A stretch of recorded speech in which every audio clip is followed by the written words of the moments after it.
ప్రజల్లో చైతన్యం నింపడానికి చంద్రబాబు కదలిరా కార్యక్రమానికి రూపకల్పన చేశారని టీడీపీ విశాఖ పార్లమెంట్ అధ్యక్షులు పల్లా శ్రీనివాసరావు తెలిపారు. విశాఖ పార్టీ కార్యాలయంలో ఆయన మీడియాతో మాట్లాడారు.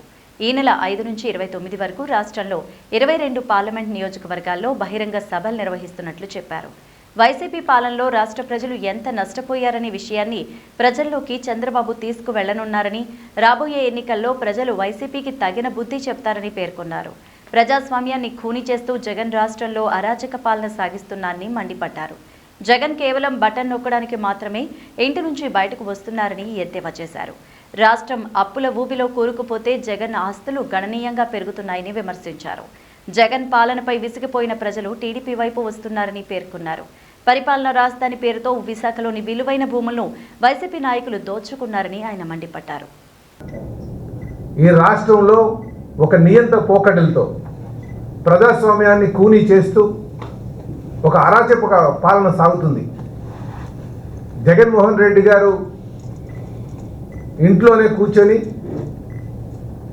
ఒకవేళ పైకి వస్తే తెరచాటుని ఆయన కార్యక్రమం చేస్తూ కేవలం బటన్ నొక్కడానికి అప్పులు చేసి సంక్షేమం చేస్తున్నామని డబ్బాలు కొట్టుకొని బటన్ నొక్కడానికి మాత్రమే ఆయనకి బయటకు వస్తున్నటువంటి తీరు ప్రజలందరూ కూడా చూస్తున్నారు.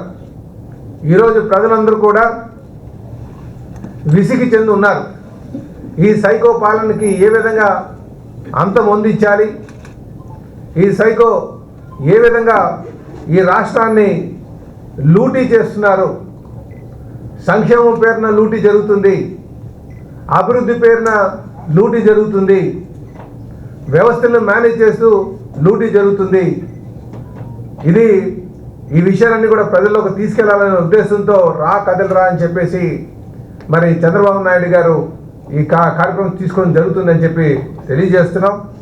ఇదే కాకుండా జగన్మోహన్ రెడ్డి గారు అధికారంకి వచ్చిన దగ్గర నుంచి కులాల మధ్యన ఏ విధంగా చిచ్చు పెడుతున్నారు, ప్రాంతాల మధ్యన ఏ విధంగా చిచ్చు పెడుతున్నారు అనే విషయాన్ని కూడా ప్రజల్లోకి తీసుకెళ్లాలని ఒక ఆలోచనకు వచ్చాం.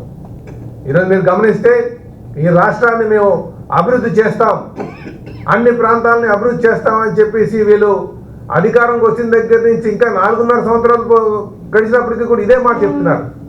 కానీ ఎక్కడ కూడా ఏమి చేయలే. రాష్ట్రం ఒకవైపు అప్పుల పాలవుతుంది, ఇంకోవైపు జగన్మోహన్ రెడ్డి గారి ఖజానా మాత్రం నిండుతుంది.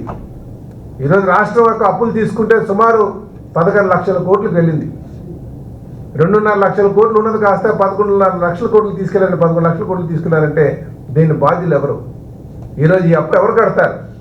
మాట్లాడితే సంక్షేమం చేస్తున్నాం, సంక్షేమం చేస్తే అప్పులు చేయమని అడుగుతున్నారు. సంక్షేమం చేయొద్దని ఎవరు అంటలేదు. సంక్షేమాన్ని, అభివృద్ధిని, మౌలిక వసతుల్ని సమపాల్లో తీసుకెళ్ళడం నాయకత్వం, అలాగే సంపద సృష్టించడం నాయకత్వం. ఇక్కడెక్కడ కూడా గడిచిన 4.5 సంవత్సరాలుగా సంపద సృష్టించడం అనేది ఎక్కడా లేదు.